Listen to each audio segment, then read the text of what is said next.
Napatay ang isang pulis Calamba, gayon din ang suspect sa indiscriminate firing kagabi. Ito ang balita ni Sherwin Culubo.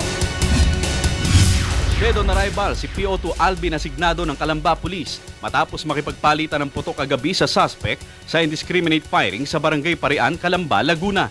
Patay din ang suspect na si Ruel Regalario habang 2 pulis pa ang nagtamo ng minor injuries. Sa inisyal na investigasyon ng Calamba PNP, isang sibilyan ang tinamaan rin umano ng ligaw na bala.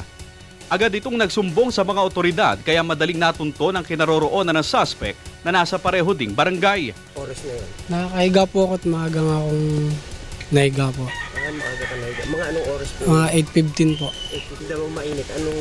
Paglabas ko, sabi nga may nagpaputok. Tinignan ko yung bubong. Ayun nga, may butas. Tapos nakita ko po sa tabi ko yung slug po na... Asan yung slug?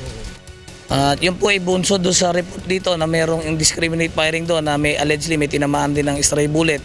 Then nag-respond din po yung ating kapulisan na ito nga po yung naging resulta.